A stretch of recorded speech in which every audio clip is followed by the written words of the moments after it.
আপনি আপনি কি রিয়ার বাবা? আর তুমি অরবিতা, তাই না? আসসালামু আলাইকুম আঙ্কেল। আপনি ভেতরে আসেন না, ভেতরে এসে বসেন। আমি রিয়াকে ডেকে দিতে বলছি।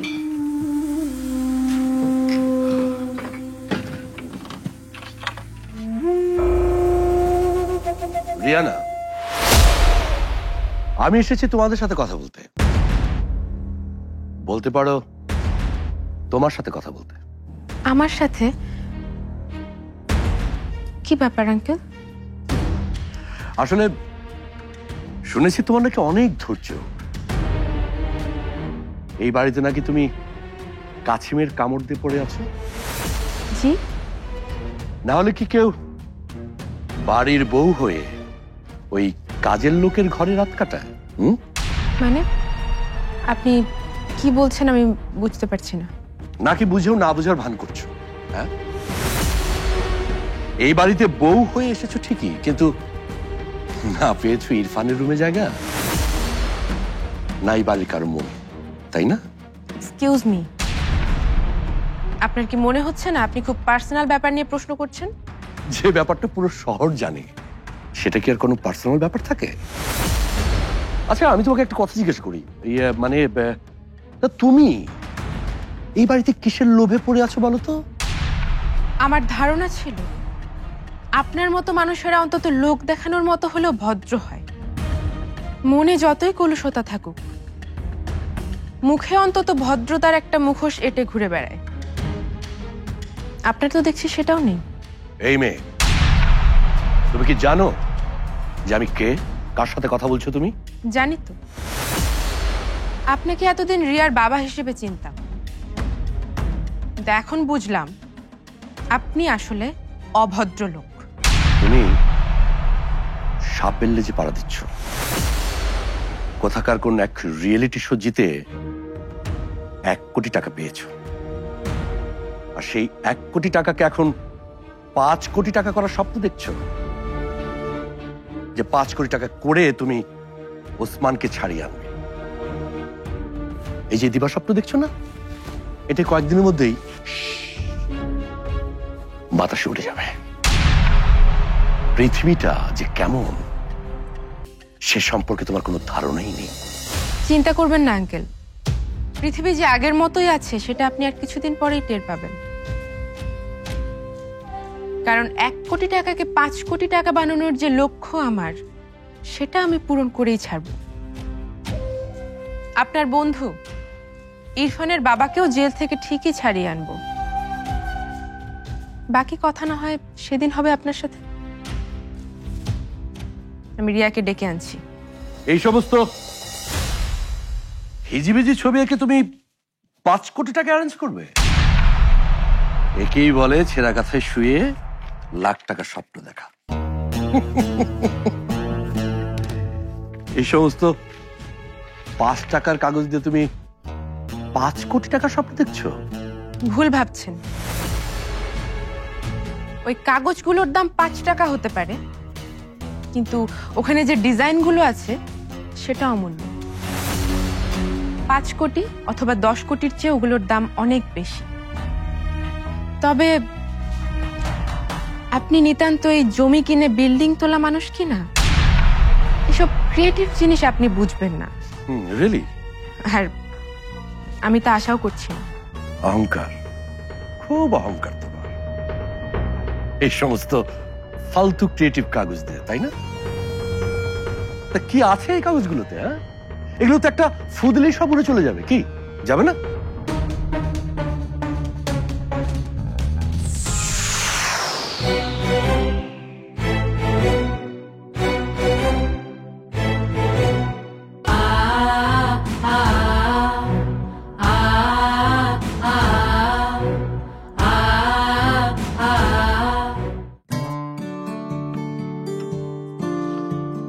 কি এটা আরমান? কি দেখছো? দেখি।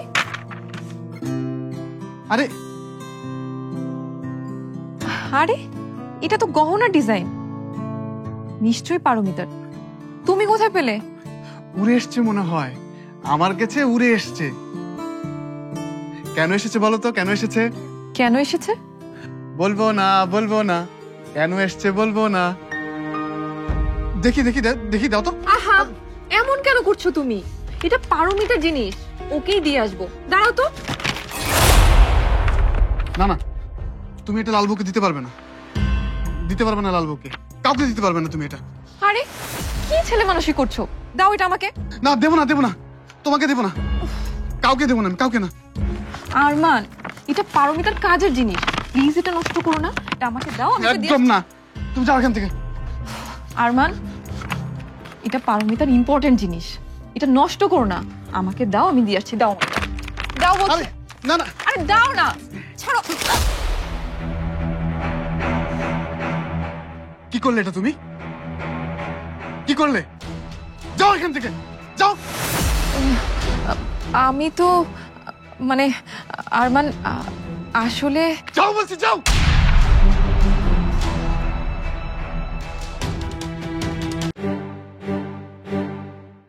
এই চারটে ডিজাইন দেখালে কোনটাতেই কোনো স্পার্ক নেই, এটা কি ভাবা যায়?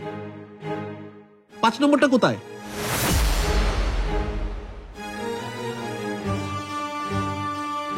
আরে এই তোমাদের কাছে ডিজাইন চেয়েছি নাকি কিডনি চেয়ে বসেছি? হ্যাঁ, এমন চমকে উঠছো কেন সবাই? কোথায় 5 নম্বরটা কোথায় দেখাও। আসলে দাদা হয়েছে কি, আমরা তো ডিজাইনগুলো করছিলামই, মানে 5টাই করেছি, কিন্তু হয়েছে কি, কি হয়েছে? মানে আরে কি মানে করছো? এই 5 নম্বর ডিজাইনটা করেছো নাকি করনি সেটা তো বলো। করেছি দাদা, করেছি, কিন্তু সেটা এখন আমরা আপনাকে দেখাতে পারবো না, কারণ সেটা আমাদের পারমিতা হারিয়ে ফেলেছে। কি? তোমরা এতই কেয়ারলেস? এত ভুল তোমাদের উপর আর তোমাদের এই পারমিতার উপর আস্থা রাখাটাই আমার ভুল হয়েছে। আর ভুল কি, আমার আসলে পাপ হয়েছে। এই তোমাদের পেছনে সময় না দিয়ে এই কলকাতাতেই কারো পেছনে সময় দিলে আমার অনেক কাজ হয়ে যেত। এই তোমরা বাংলাদেশিরা না অনেক অলস, কেয়ারলেস, একেবারে আনপ্রফেশনাল।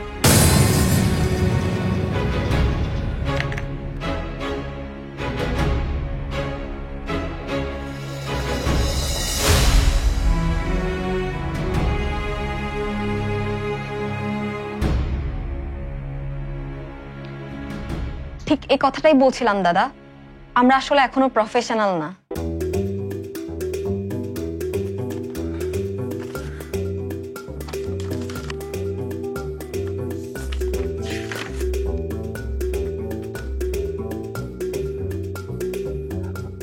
এটা কে এঁকেছে পড়ি? তুমি?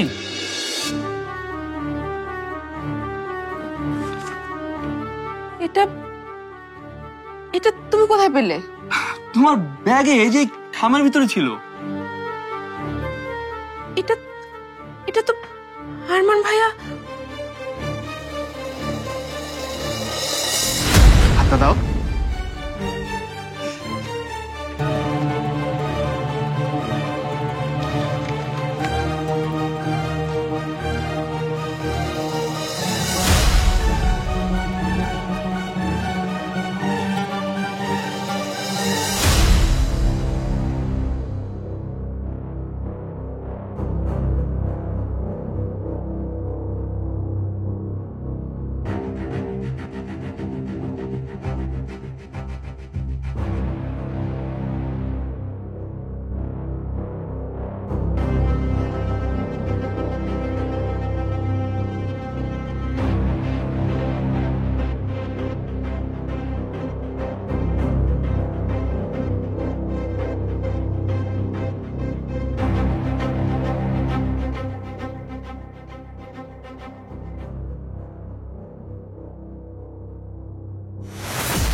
পারি কি এসেছে? এসেছে বলেই তো মনে হয়।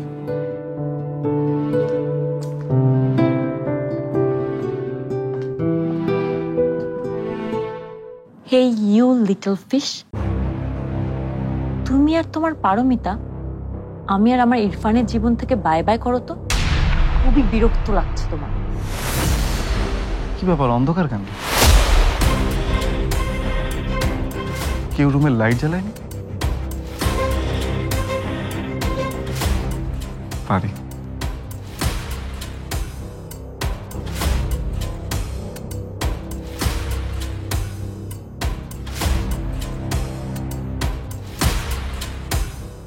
শুধু সোনাইয়ের সাথে গল্প করলে হবে, আমার সাথে করবে না?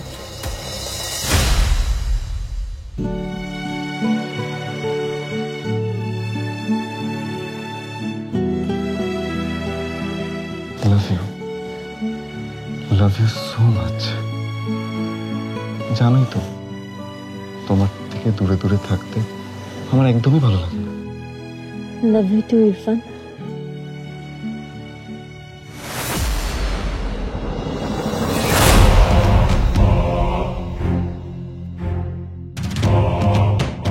আমি জানি ইরফান, তুমি আমাকে অনেক অনেক অনেক বেশি ভালোবাসো। খুব মিস করছিলে আমাকে, তাই না? তুমি আমাকে খুঁজে না পেয়ে আমাকে খুঁজতে খুঁজতে এখানে চলে এসেছো। You know what, Irfan? It's so touching.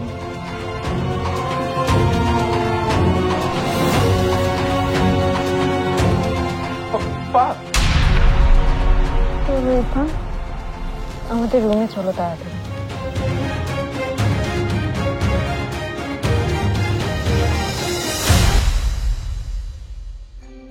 আমাদের করা ডিজাইনগুলোর ভালো ফিনিশিং দিতে আসলে আমাদের আরমান ভাইয়াকে দরকার। আপনি অনুমতি দিলে আমি কাল আর পরশু ভাইয়াকে আমাদের কাজের জায়গায় নিয়ে যেতে চাই। কি বলছো তুমি? তুমি কি পাগল হয়ে গেছো? আরে ডাইনিং টেবিলে এসে বসা আর বাইরে গিয়ে কাজ করা দুটো কি একই জিনিস হলো নাকি? মা, আমি আসলে বলছিলাম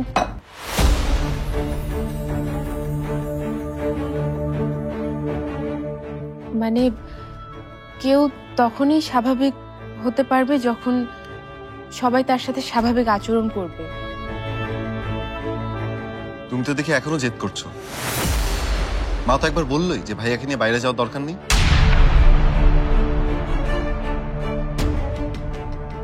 মা, ভাইয়া কিন্তু এখন অনেকটাই সুস্থ, কিন্তু সম্পূর্ণ সুস্থ না। পারমিতা, এইটাই তো মায়ের ভয়। কিন্তু মা, ভাইয়াকে সম্পূর্ণ সুস্থ করতে হলে তাকে সুস্থ একটা জীবন দিতে হবে। একটা রুমের মধ্যে থেকে, একটা বাসার চার দেয়ালের মধ্যে থেকে বাইরে না গিয়ে কেউ কি একটা সুস্থ জীবন পেতে পারে মা? অকারণেই তুমি জিদ করছো পারি। আর এটা না ইদানিং তোমার একটা স্বভাব হয়ে গেছে। সবকিছুতে জেদ করে নিজের মতামত তুমি এস্টাবলিশ করতে চাও। এমন একটা ভাব যেন তুমি সবকিছু বোঝো আর কেউ কিছু বোঝে না। আমি জিদ করছি না, আর অকারণ তো করছি না। মা, আমার ওখানে সব বন্ধুরা খুবই ফ্রেন্ডলি এবং এনার্জেটিক। আরমান ভাইয়া যদি সবার সাথে বসে কাজ করে ওনার খুবই ভালো লাগবে। তুমি কি বুঝতে পারছো না যে এই ব্যাপারে আর কোনো কথা বলার দরকার নেই? তুমি কি বুঝতে পারছো না যে আমি তোমার সাথে কথাই বলছি না?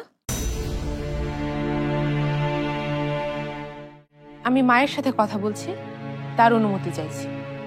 আর মা বলছে ভাইয়া যাবে না। যাক। কি যাক আরমান। পারমিতা হয়তো ঠিকই বলেছে, আরমানের ঘরের বাইরে একটু যাওয়া প্রয়োজন। কিন্তু মা, যদি সবার সাথে মিশে অসুস্থ হয়ে যায় তাহলে মিশুক না ও সবার সাথে। থ্যাংক ইউ মা। ভাইয়া এদিকে আসে। ভাইয়া, এই যে আমাদের ডিজাইনগুলো আপনি এগুলো দেখে এগুলোর ভেতর থেকে খুঁত বের করুন, এবং আপনি চাইলে আপনার মতো করে ফিনিশিংও দিতে পারেন। নিন।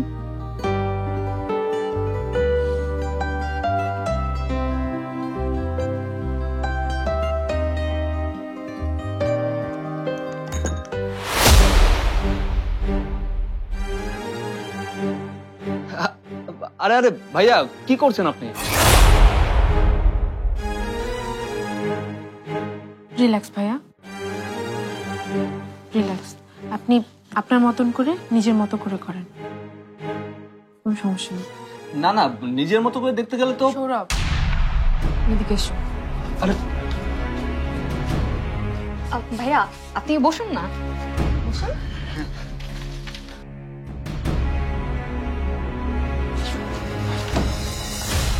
দেখো ভাইয়া কিন্তু এখনো পুরোপুরি সুস্থ না,